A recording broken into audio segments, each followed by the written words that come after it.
The Bullet was written especially for the CBS Radio Mystery Theater by Sam Dan and stars Larry Haynes.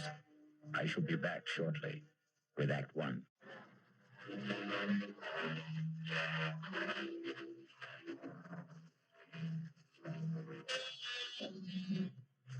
It's a quiet little bar, Patty Noonan's, and Jerry Price stops there every evening on his way home from work. He's not looking for anything special in the way of atmosphere, adventure, companionship, and he has no intention of getting drunk. Just a couple of beers, perhaps, to bridge a busy day, to ease the fatigue, the strain on his nerves. In the comfortable half-light of Patty Noonan's, the world outside becomes vague, distant, especially when Old Man O'Rourke is holding forth. And he lay there, his head against the barricades, and the blood from him falling soft upon the pavements. I looked in his face, and I could see his death was upon him. "'Tis a bitter thing," I said, "to die at 17. And for a moment, his darkening eyes held mine. And with his last strength, he said, "'Tis a sweet thing to die for Ireland." Sweet indeed, Mr. O'Rourke. Any calls for one in the house? I thank you, Paddy Noonan. I see Jerry Price. Excuse me. Good evening, Jerry. Hi. I didn't notice you come in. Well, when Old Man O'Rourke's in form, you don't see anybody, Paddy. The old man there, he carries his war. I know I carry mine. You ever think of yours, Jerry? No, never. Never? No. The day I came home from Vietnam, I put away the uniform.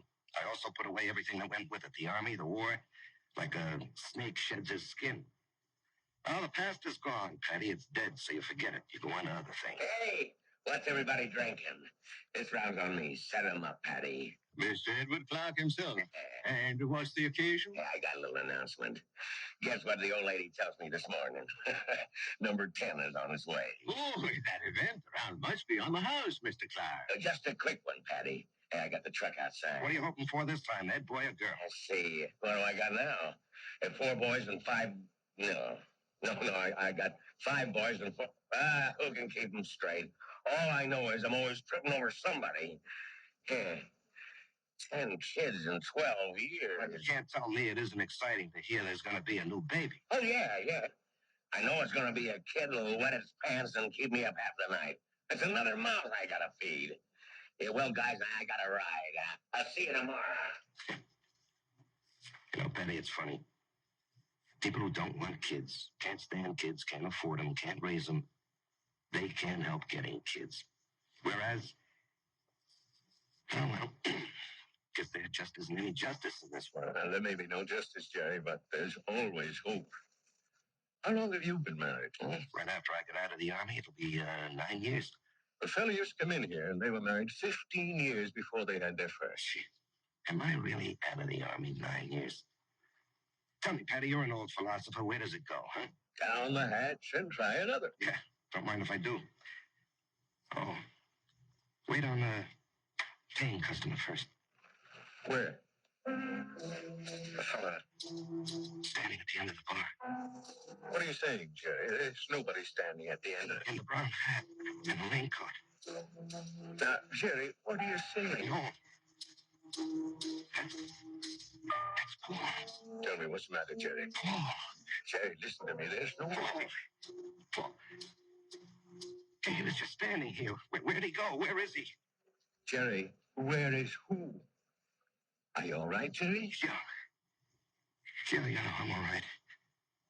But I saw him. Who? Oh, a guy I was in the army with. The 2 of you. Were you close? He was my buddy. Well, when was the last time you saw him in person? The night he was killed. Have you ever seen him again? Like you thought you did just now? No, this is the first time. Well, maybe you need a rest, Jerry. Eddie, why now? Why tonight after all these years? Well, you say you saw him last the night he died in battle. Well, the sight of him dead must have stayed with you always. That's not how I just saw him, Patty. He wasn't in uniform. He was in civilian clothes. You might have pictured him as he looked at a happier time. I never saw him in civilian clothes. We met in the army. And Patty, I didn't see him as he was then. We were both kids, about 20. I saw him the way he'd looked today, about 30. His face was more mature. Jerry, are you sure he's dead? He is dead, Patty. I just saw him. I know I saw him.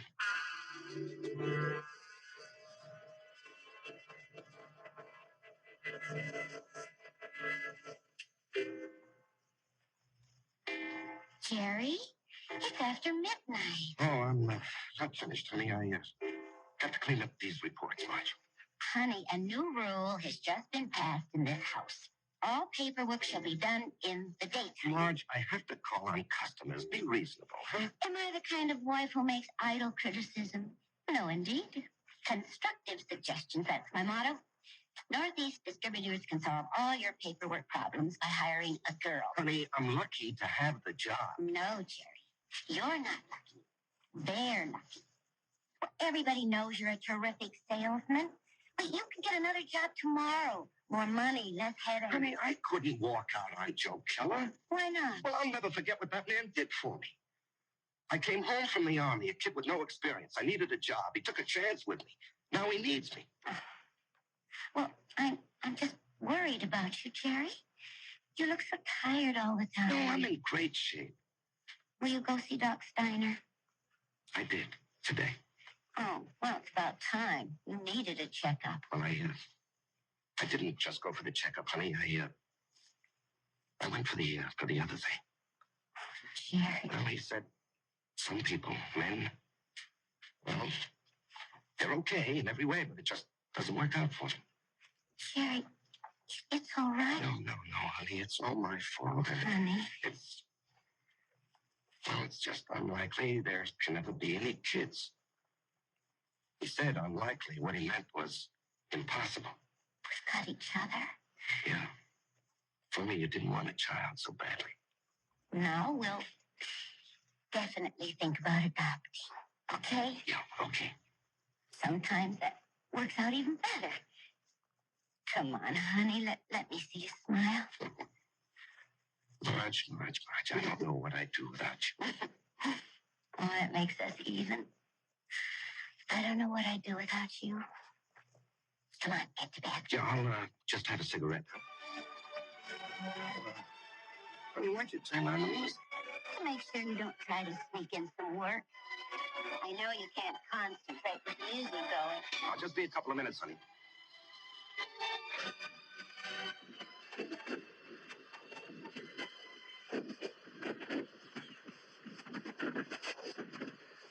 Pop! Let's hear that password. Paul, is that you? Jerry. Hey, climb down the hole, make yourself at home. Man, I'm so beat I can't even remember the password. That's all right. I don't even know what it is. Got a cigarette? What'd they want back at the CP, Jerry? Patrol. You going? Jump. But you went out yesterday. Well, maybe I better write to my congressman, huh? I don't have any more cigarettes. Here, finish this one. Paul, I don't know if I can go out again. We're being relieved tomorrow. We were promised a rest. I just don't know if I can go out again. But you ain't going out, Jerry. Didn't you hear? I'm going. Oh, no. I'll say you and I made a trade. No, Paul, I can't let some other guy But do... I'm not some other guy. I'm your buddy. What's the matter, Jerry? You never did it for me.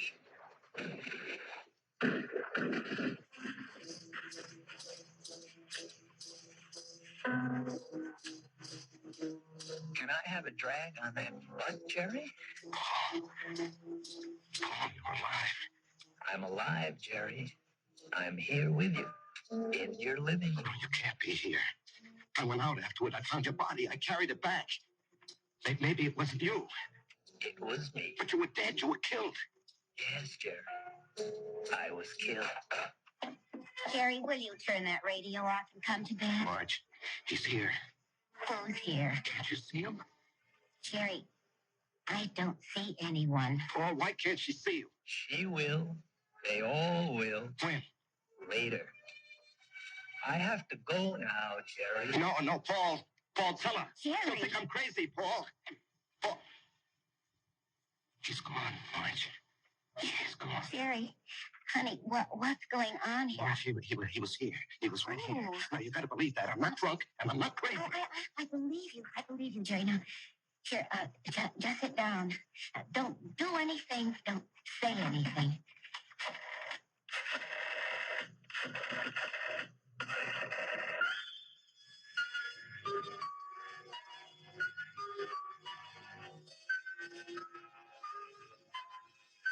And we know who she's calling. But can a doctor help what ails Jerry?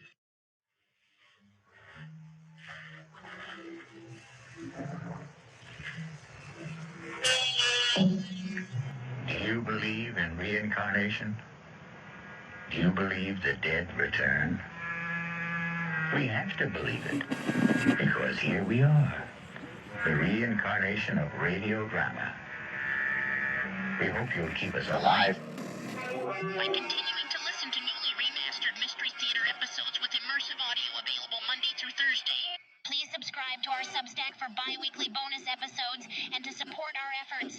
You can find us at mysterytheater.substack.com. Again, that's mysterytheater.substack.com. Listen on Substack, Apple, Spotify, or wherever you get your podcasts.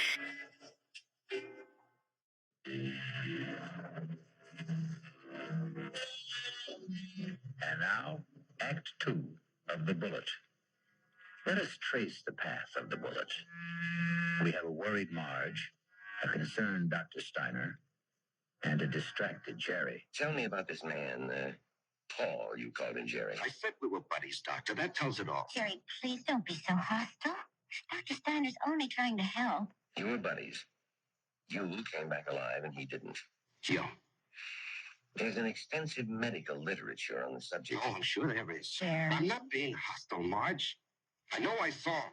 Of course you saw him. Well, finally. But that doesn't mean he was there.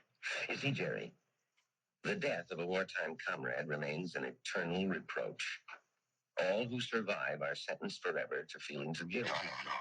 Doctor, the wars are fought by kids in foxholes. The literature is written by doctors and authors. That's hardly fair, Jerry. I'm the authority on war, Doctor, because I was a kid in a foxhole, and I don't feel guilty about my buddy. You don't? No. Tell me why. No, you wouldn't believe it. Try me. All right. You see, there's a bullet, and it's designed especially for you. And if it's your bullet, it'll find you no matter where you are. You can't evade it, you can't avoid it. It was meant for you. It was meant to be. You and the bullet. Both of you were dust, originally. You were dust because the Bible says so. And the bullet was also just dust in the ground. Well, that bullet was mined and refined and cast into metal. It was shaped into a slug and joined with a shell. It was one of billions of bullets, but it was yours, all yours. And at the right time, there'd be a tremendous explosion of gases in a narrow chamber. And the bullet would be torn loose from the shell case and spun around the grooves of a gun barrel and hurled through space. This is the bullet you don't hear. You don't hear it, Doctor. You don't hear it whine past your ear or ping off a rock or thwack against a tree. That's because it's your very own bullet. It's coming to meet you, or you're going to meet it. It's been arranged. You see, it's an appointment that can never be broken. The dust that had become the bullet would encounter the dust that had become you. And after a while, both of you would become dust once again. And we can return to the ground. Your original home. Jerry, I know you're overworked, you're overwrought, you're overtired. I keep telling him to slow down. Okay. I know I'm under a strain. I know I'm working too hard, but what can I do? Jerry, try to understand. Right now, you're having what is popularly known as a nervous breakdown. This alleged visitor from another world. I say he's an illusion. I say you have subconscious feelings about him which you're not aware of. And I say they burst through because of heavy pressure on your nervous system. Yeah, I knew you'd say that. Prove me wrong. How? Go away. Get out from under. Rest a while. Relax.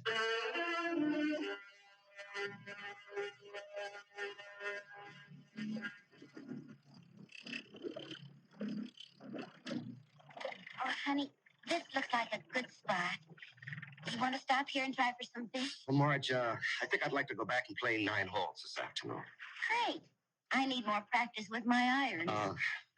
Honey, you've been getting a lot of sun. Maybe you better take it easy for a few hours, huh? And besides, you have an appointment with, what's that name? Biscayne Appliances. See, Jerry, I wasn't sleeping when you called that number this morning. Well, Marge, I've been good all month. I was just getting restless, that's all. Look, they're a big chain down here. If I can open them up, I'll justify the trip. Justify? To whom? Why do you have to justify anything? Isn't your health important enough? Honey, Joe Keller was very nice about it. Joe Keller had no choice. Marge. Honey, Steiner was right. I was beat. I don't know how I managed to drag myself along. So I did the right thing. I chucked it all. Now I'm fit, see? I never felt better in my life, and I'm raring to go. Great. In a month or two, we may think about going back. I'm not used to being idle, honey. Neither am I, but I am learning to love it. Oh, Marge. Why didn't I meet you when I was young? Young? Jerry, you weren't even 21. Well, I was already made when we met. I had already become what I was going to be. You know, I've got a certain amount of ability. A tremendous amount, Jerry. But I'm not confident, honey. I doubt myself. I guess I didn't have very much encouragement when I was a kid. You know, my brother was a great athlete. My sister was a great beauty. I was kind of clumsy and funny looking. Anyway, Frank and Alice were sent to college. When my turn came, the money had run out. Or maybe they thought I wasn't worth the effort. That's why I enlisted when I was 18. I had to get away from the house and my father. There was no place else to go. You never told me this, honey. I decided if I ever had a kid, I'd never make jokes at his expense or tear him down in any way. I know how these things cut inside where it doesn't show. I would do everything to build him up and give him confidence. I will never have any real confidence, Marge. Oh, yes, you will. No, baby. You won't get it from a pep talk. I think we can go back home now, Marge. All right, on one condition. You'll just have to slow down. I promise. And, honey, there's only one way you can really slow down. That's to get a partnership from Joe Keller. No, Marge. Don't you deserve it? Of course I do. Well, we're going to adopt a child, which means I'll quit my job, and you're not going to spend time on the road. That kid will need both of us, won't he? Yes, honey, he will. Then we need that partnership, don't we?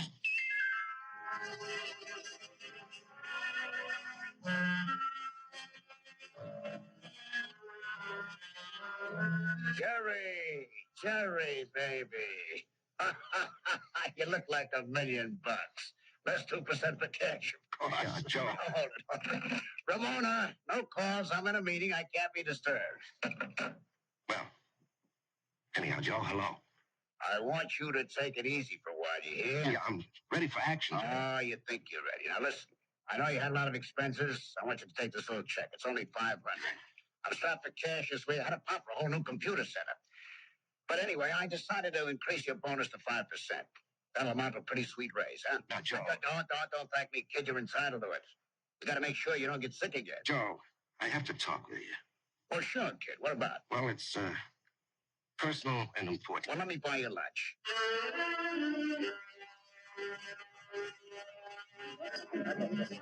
Come on, Jerry. What are we going to talk about? I'm fresh out of polite conversation. Joe, I want a partnership. No, you don't, Jerry. But Joe... No, don't interrupt.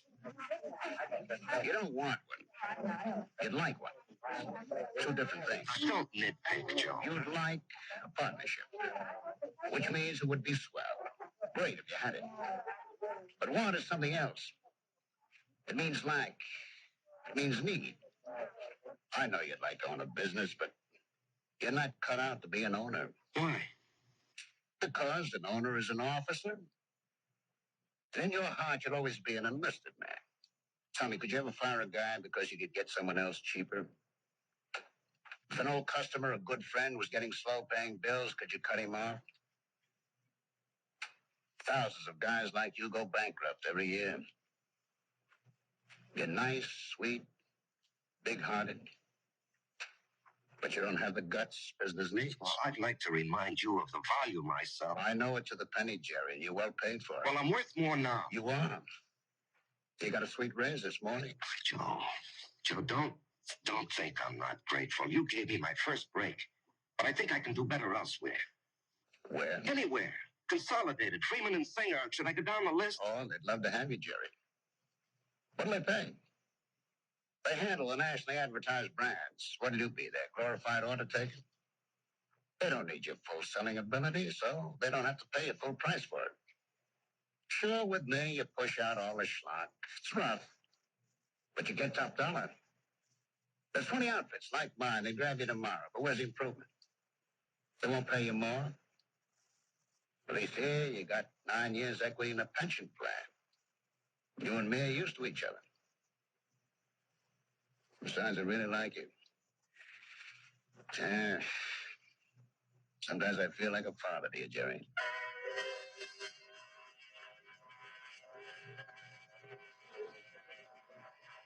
It was a fiasco, Patty, a fiasco. And how do I break it to March? Oh, what's it all about, Jerry? Well, at least I don't have to put up with Ed Clark tonight. I think I'd punch him right in the mouth. We'll be deprived of his wonderful company the next 2 weeks. He's tooling that trailer into the Southwest. Hello, Jerry. Patty, is someone standing behind me? No, Jerry. Oh, will you tell me why? I'll tell you everything, Jerry. When? I think maybe tonight. Oh, why do you keep popping in like this? I don't know, buddy. I can't control that. Yeah, but Paul. Patty, don't you see anyone? No, Jerry. You didn't hear anyone talking to me either. No. Patty, do you think I'm crazy? Well, maybe you should see a doctor. I saw a doctor. Well, how about one of them psychiatrist fellas? I never even told my wife. I did see a psychiatrist. But after a while, I figured, why pay him $50 an hour when I can come in here and talk to you for nothing? Well, there must be more to them fellas than that. I'm sure. He said that the roots of my problem go back to my unhappy childhood. But, Patty, I have a brother, Frank, who feels terribly insecure. He goes to a psychiatrist, too. Why? He had a happy childhood. Put it this way. If you see someone, and I don't, the flaw can be in me and not in you. Think? No. I better go home and face the music.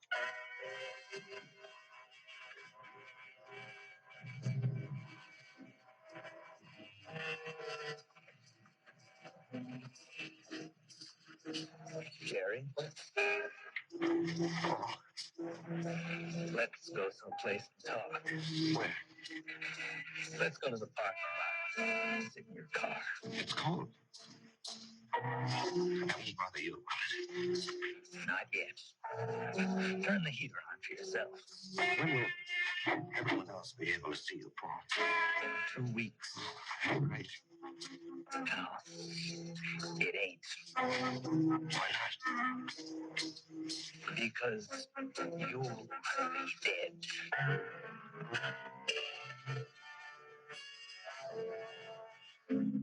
Because you will be dead.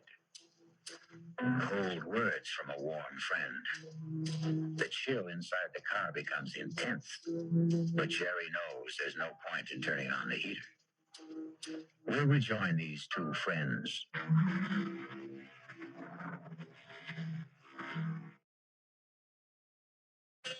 And now we return to the final act of The Bullet and a reunion of two war buddies who haven't seen each other in almost 9 years. Jerry Price, who is alive, and Paul Gardner, who is dead. The heater in this car doesn't do much good. You're shivering. Why am I going to be dead, Paul? Remember the night I went out on the patrol? I'll remember that night as long as I live. I completed my job. I was headed back. And then I felt something smash against my head. And I knew I just met the bullet. You know, the bullet we used to talk about? I bet you don't remember. No, I remember. I felt it slam into me. And then I didn't know anything anymore. So when the guys told me, I went out to get you, Paul. Yeah, I might have known you would. 1 minute, I was moving through a rice paddy. And the next minute, I'm sitting in an office. And I knew a lot of time had gone by. Don't ask me how. I knew, that's all. A man was talking to me. What kind of man? You know the type that's a clerk in the government or a big corporation, fussy, self-important. Everything's got to be in the right place. He doesn't even look at me. He's got a piece of paper. He says, Paul Gardner, you're going back. You should not have died that night. The computation was for you to survive. The plan was for you to marry a girl named Marjorie Stone. I married Marjorie Stone. Yeah, I told the guy, I want no part of it. And he gives me a look, this clerk does, like he couldn't care less about me or you or anybody else. And he says, come with me. He leads me to a door. It opens. And all I can hear is a hum, clicking. And all I can see is a computer. I mean, there's no end to the thing. That's all you can see is computer. And he says, there it is, friend. City Hall. Go fight it. By this time, I'm shaking. That machine scared the pants off me. You couldn't see the top nor the bottom of it. There was no end to it, just machine, wherever the eye could see. Well, then what happened? This clerk, he tells me there's a plan. A capital P plan. It calls for me to come home. Not you. Maybe that's fair, Paul. You were always the better man. No, you got more on the ball. You never got a break, that's all. I had a chance to go to school, become somebody. I could have gone into the old man's business, become the biggest hardware dealer in Atlanta. You and me, we both run away to join the army. You because you had nothing, me because I had everything. But why are you coming back? Because Marge and I are supposed to have a boy. A certain kind of a boy. He'll grow up, I don't know, discover something, create something, or be somebody the world needs real bad. They wouldn't tell me what. Anyhow, 40, 50 years from now, he has to be here. And of all the millions of men and women, he could only be born to me and Marge. When am I leaving? I told you. In 2 weeks. How? 9 o'clock at night. A trailer truck will go past Patty Noonan's saloon. Just as you're crossing the street. But why does it have to be like that? Because you don't know how careful these things are figured. You could get killed a million ways. But the plan calls for a truck driven by a guy named Ed Clark. Oh, yeah, I know Ed Clark. He doesn't have a good record, so it'll be easy to prove he's a careless driver. He works for a big outfit, so Marge will have a good settlement. But why? I still don't She'll understand. need the money. You see, I won't be a good father. Not as good as you, for sure. Oh, I'll love the kid. I'll love Marge, but I won't be there a lot. You know me. I have to keep moving. But if you know how important it is for the kid. I won't know. Once I'm alive, I won't remember any of this. And you say it's all figured out, maybe not. The human element. How can the machine predict Marge would go for you, huh? With all due respect, Jerry, did I ever have any trouble landing any dame I had my sights on? With all due respect, I can't see Marge falling for your line of chatter. She will, Jerry. I'll be there when she's having a bad time. She'll be all alone. She'll need somebody. Things will take their natural course. Sure, she'll see through my line, but after a while, she'll get to like it. I'm different. You're quiet. I raise hell. You let things eat at your inside, not me. I pop off. Maybe my way's no better in the long run.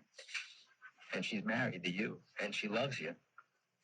But deep in her heart, she loves my way better. She'll fall in love with me. Jerry, you have to believe I don't want to do this, but it was your bullets, not mine.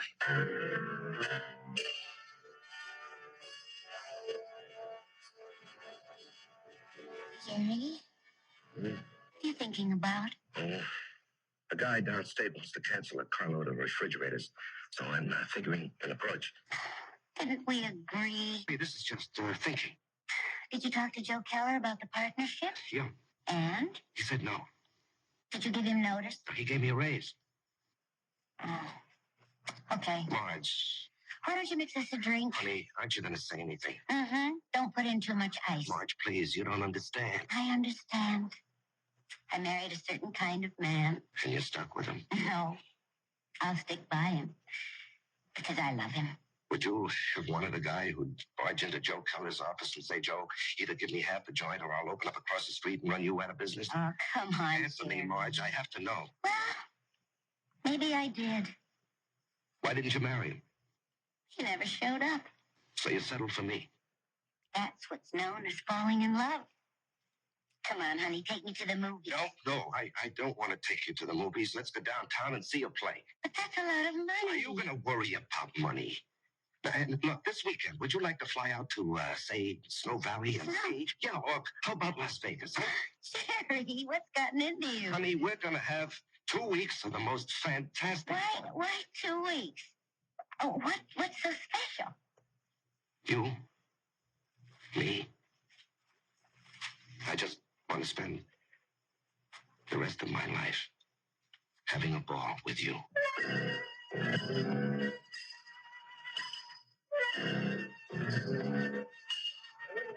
Well, hello, stranger. I haven't seen you. Why, it must be weeks. Where have you been? Oh, giving Marge a good time? Well, I must say, it's done wonders for you.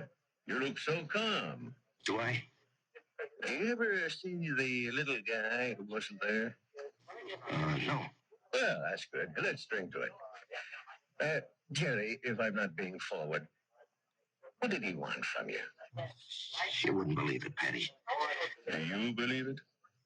Well, I just dropped in to say hello, Patty, and goodbye. Jerry. Yeah?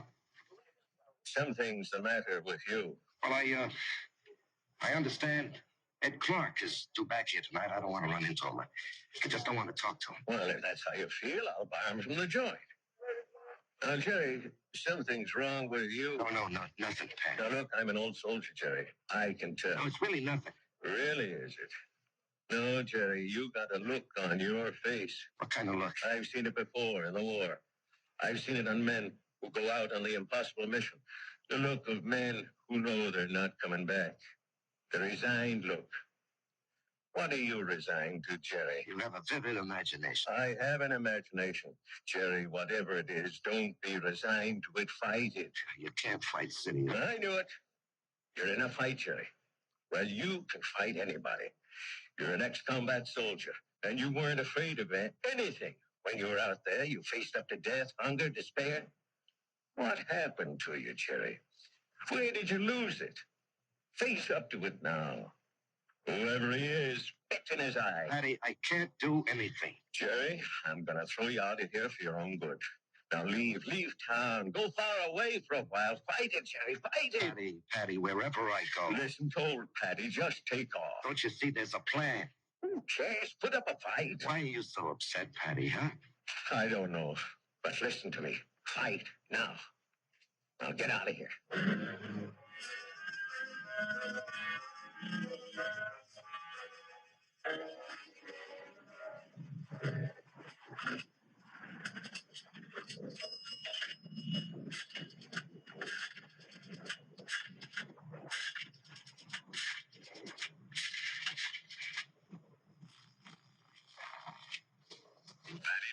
Patty, it's Jerry. I decided to fight it. Good boy, Jerry. You know, Patty, there's something about your place. I don't know how to say it, but I feel stronger, better, away from it. I don't mind. So I'm going to fight. What have I got to lose, huh? Why should I do what he tells me? Why should I believe him? I don't know what it is, but I agree. I'll see you around, Patty. Universal Airlines flight number 3 for Los Angeles and Mexico City, now boarding at 8:17. Who are you calling, Jerry? Marge, I have to tell him. Jerry, don't do it this way.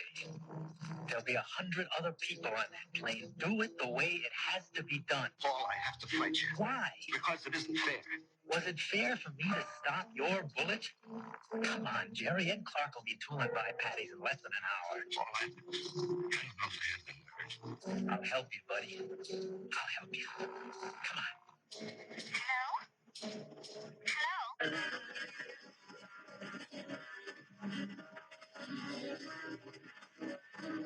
What is it, Mr. Newman? I called you, and I hope it wasn't out of turn, Mrs. Price. It's about Jerry. What about Jerry? He's sitting back there in a booth. Now, wait. Don't go to him yet. He's in trouble. Well, it can't be. We've had such a glorious 2 weeks. He's in trouble. What kind of trouble? I don't know. We have to help him somehow. Is it that Buddy? I think so. Well, the time has come to lay that nonsense to rest once and for all, and I'm going to... That won't work. Agree with him. Show him anything he wants is okay with you. Don't fight him. All we can give him is love. Hi, honey. Buy me a drink. Oh, sure. You know, I never knew you had those little gold highlights in your hair. Oh, I'm using a different bottle this week. I love you. I love you, too. And I want you to be with me always. Come on, Jerry. Let's start. No, not yet. Are you talking to me? The plan calls for it. How do I know there is a plan? Ask anybody. Ask Marge. Jerry, what are you talking about? Marge. Marge, do you believe there's a plan that determines the actions of everybody in the whole world? No, You sure? I'm sure. Well, then how do you think things work out? Every which way. Come on, Jerry. It's time. No, I won't go.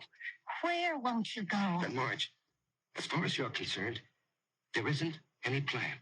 Oh, well, what do you think, Jerry? No, that's not important. What do you think? Well, yes. Yes, there is a plan. I can prove it. You can? Yes, but you started me thinking there has to be a plan. Otherwise, you and I, we just never would have met. Remember that day? Yeah. You were taking cash at Ryman's drugstore. That's the only reason I walked in there. Well, I'd already given notice. I was going to leave. And then you walked in and asked Doc if you could open a charge. Then and there, I decided to stay. And where? Where were you going? Oh, away. Pull up stakes. Why? Well, my folks were gone. My friends were married. The neighborhood had changed. The girl I went to school with had a father, a construction engineer. He'd been transferred. Well, she took a job in his new office, and she wrote and said she found a nice crowd. They needed secretaries down there. She could fix it up. Well, why not? I was set to go. But it was not to be. You came wandering into Ryman's. Obviously, there's a master plan that rules our lives. And where was this wonderful place you almost went to? Atlanta. Atlanta?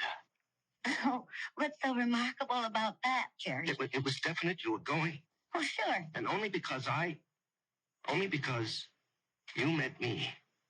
Only because I met you. Otherwise, I'd have gone to Atlanta and married a southern millionaire.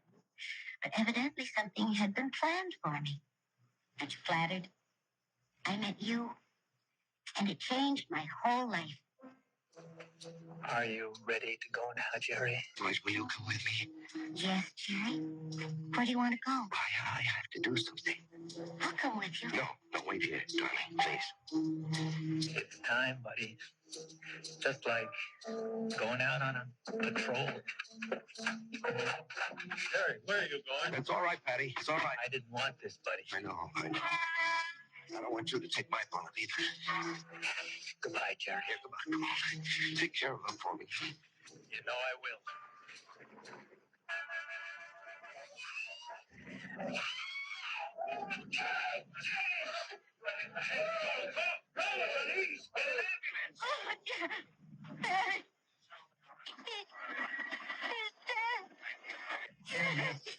Here, you're cold.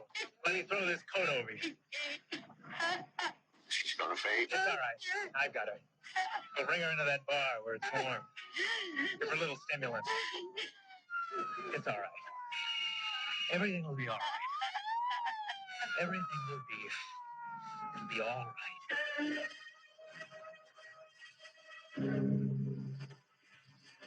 So many people preface what they believe with, "It is written." It is written in the stars. It is written on the wind. And for so many like Jerry, it is written on the bullet. I'll be back shortly.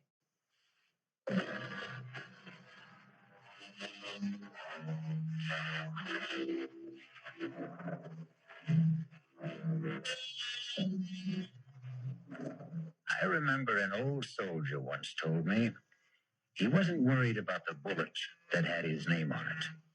What really bothered him was the bullet marked, "To whom it may concern."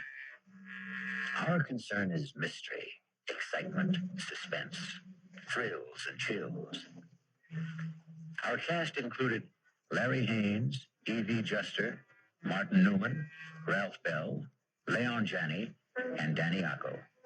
The entire production was under the direction of Himan Brown. We hope you'll keep us alive. By continuing to listen to newly remastered Mystery Theater episodes with immersive audio available Monday through Thursday. Please subscribe to our Substack for bi-weekly bonus episodes and to support our efforts. You can find us at mysterytheater.substack.com. Again, that's mysterytheater.substack.com. Listen on Substack, Apple, Spotify, or wherever you get your podcasts.